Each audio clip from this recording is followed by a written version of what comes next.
पवित्र आत्मा जी, मैं प्रार्थना करता हूं मेरे पिता परमेश्वर के इस समय मेरे प्रभु जी, जो लोग हाथ उठाकर प्रार्थना कर रहे हैं परमेश्वर, जो हमारी टीम पवित्र आत्मा जी, मेरे पिता पास्टर टीम परमेश्वर जो दुआ कर रही है परमेश्वर पूरे वर्ल्ड के लिए, और पवित्र आत्मा जी इसी समय मेरे पिता परमेश्वर तेरी शांति को हम देखना चाहते हैं, तेरे अनुग्रह को हम देखना चाहते हैं, तेरी दया को लोगों के ऊपर देखना चाहते हैं। जो लोग परमेश्वर पवित्र आत्मा जी इस समय मेरे प्रभु जी तेरे कलाम में पवित्र आत्मा जी बढ़ रहे हैं परमेश्वर, इस समय पवित्र आत्मा इनकी जिंदगियों में आशीष को दे यीशु मसीह के नाम। हालेलुया। सभी को जय मसीह की। परमेश्वर आपको आशीष दे। आज सुबह की प्रार्थना में आप सबका स्वागत है। परमेश्वर आपको आशीष दे। जिस प्रकार आपने देखा प्रभु के दास ने के प्रार्थना करी, आपके जीवन से बंधन टूटे। हालेलुया। तो मैं आपको कुछ चीज़ें बताने जा रहा हूँ, जैसे कि परमेश्वर अपने दासों के बीच में काम करता है, और सुबह जब भोर के नहीं जब हम उठते हैं तो परमेश्वर हमें मिलने के लिए आता है, हमारी दुआओं को सुनता है और सारे अंधकार की ताकत को नाश करता है। जिस पर हम सुबह प्रार्थना करते तो हमारा मन चंगा रहता है और आशीष उमड़ती रहती है। हमेशा हम जब काम करते हैं तो हमारा मन चंगा रहता है, स्वस्थ अच्छा रहता है, क्योंकि हमने सुबह प्रार्थना में परमेश्वर से बातें की हैं। हालेलुया। तो आइए मैं इन चीज़ों को प्रार्थना के लिए और क्या कहते हैं बाइबल से कुछ बातें करना चाहता हूँ, जिसका बाइबल क्या कहती है हमारे जीवन से। तो हम पढ़ते हैं जैसे निर्मया उसके 33 अध्याय 3 आयत को पढ़ते हैं। लिखा, तू मुझसे प्रार्थना कर, मैं तेरी सुनूंगा और तुझे बड़ी बड़ी और कठिन बातें बताऊंगा जिन्हें तू अब तक नहीं जानता है। हालेलुया। इसका अर्थ यह है कि यह वचन सिखाता है कि जब हम प्रार्थना करते हैं तो परमेश्वर उत्तर देकर हमें कठिन परिस्थितियों छुटकारा देते हैं। हालेलुया। जैसे कि बाइबल में अभी पढ़ा कि तू मुझसे प्रार्थना कर, मैं तेरी सुनूंगा, और बड़ी बड़ी और रहस्यमय बातें, कठिन बातें जो तुझसे नहीं हो सकती, जो डॉक्टर से नहीं हो सकती, जो वैद्यों से नहीं हो सकती, जो बड़े बड़े हॉस्पिटल, बड़े बड़े तंत्र मंत्र से नहीं हो सकती, वो परमेश्वर से हो सकती हैं। वो बातें हमें सिखाता है परमेश्वर जब हम परमेश्वर से प्रार्थना करते हैं। हालेलुया। हमारे प्रार्थना करने से छुटकारा होता है। परिस्थिति हो, बीमारी हो, दुष्ट आत्मा हो, लाचार हो, गरीबाई हो, कुछ भी आर्थिक तंगी हो जो आपके मन में, आपके लाइफ में आती है, उन चीज़ों से परमेश्वर छुटकारा देता है। क्योंकि बाइबल का वचन जो सत्य है, और सत्य हमेशा परमेश्वर अपने लोगों पर निर्भर करते हैं।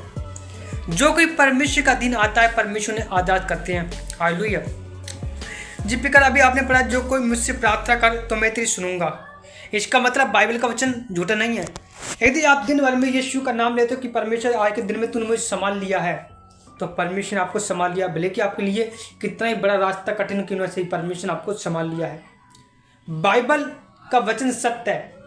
जिस प्रकार बाइबल ने अभी बोला कि बड़ी बड़ी कठिन और बातें तुझे सिखाऊंगा जो तू अब तक नहीं जानता है। सचमुच हम परमेश्वर की योजना को नहीं समझ सकते हैं। परमेश्वर एक जिंदा खुदा पाक परमेश्वर, जो उसकी योजना कोई नहीं समझ सकता है। हालेलुया।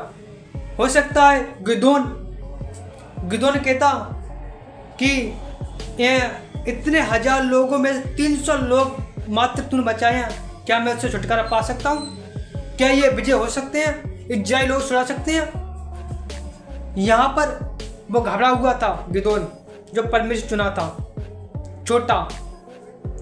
मैं आपको बता दूं, परमेश्वर बड़े बड़े काम करते जो गिदोन नहीं जानता था। ना उसने लड़ा, ना कुछ किया, केवल हालेलुया नारा लगाए और कहा हालेलुया, आसमान में यहोवा की होसना, यहोवा के जयकारे लगाए। और देखो परिस्थिति, लोग भागे, चुटचुड़े भागे और वो हार गए और वो जीत गए। परमेश्वर की योजना कोई नहीं समझ सकता। हालेलुया। परमेश्वर किसी भी प्रकार के तुच्छ लोगों को चुन के बड़ी पोजीशन पे खड़ा कर सकता है कि वो कठिन कठिन बातें बता सकता है हमें। हालेलुया। वो बुद्धि जो किसी के पास नहीं, वो यीशु के पास है, मैं परमेश्वर के पास है। इसलिए हम कहते हैं परमेश्वर तू हमें बुद्धि दे, हमें समझ दे, हमें अपने आगे की चरवाई के अगुवा की हमें बुद्धि दे, हमें आत्मा दे, पवित्र आत्मा दे। हाँ, जहाँ कोई परमेश्वर का आत्मा में आज़ादी है, परमेश्वर तेरे वचन कहता है हमें आत्मा दे, हमें गहरी गहरी बातें और कठिन कठिन बातें सिखा जो हम नहीं जानते हैं। हम मरेंगे नहीं परंतु जीवित रहेंगे। जब हम सुबह प्रार्थना ऐसे करते हैं तो परमेश्वर हमारे जीवन को आज़ाद करते हैं। हालेलुया। परमेश्वर आपको आशीष दे। तो आइए अपने हाथों को उठाओ, मैं प्रार्थना करता हूँ आपके लिए। सर्वशक्तिमान मेरे पिता परमेश्वर जी, पिता तेरे लोगों ने, तेरे बेटी तेरी बेटियों ने, तेरे दासियों ने प्रार्थना सुना, और परमेश्वर तेरे लोगों ने विश्वास किया कि वचन सचमुच जिंदा है परमेश्वर के जीवन संकट, कलेश, बीमारी, लाचार, दुखपा, गरीबाई, आर्थिक तंगी, बीमारी, कलेश, हर एक चीज जिस प्रकार दुष्ट अंधकार की ताकत यीशु मसीह छोड़ के जाए नाट तो अभी इसी वक्त मानते हैं in the name Jesus Christ, Yeshu के नाम में fire in the name of Jesus Christ. पिता तू छू और बिलच के पिता तो आत्मा बेदाई लगा परमेश्वर ज्यादा सैर करे पिता परमेश्वर, उनके जीवन को रास्ते खोल परमेश्वर, जिस प्रकार तूने कहा है जहाँ सुसमाचार को शेयर करो उसी प्रकार परमेश्वर यदि शेयर कर रहे चैनल को पिता परमेश्वर इनके जीवन में बढ़ोतरी लेके आए पिता यीशु के नाम में आमीन आमीन। सभी को जय मसीह, गॉड ब्लेस यू।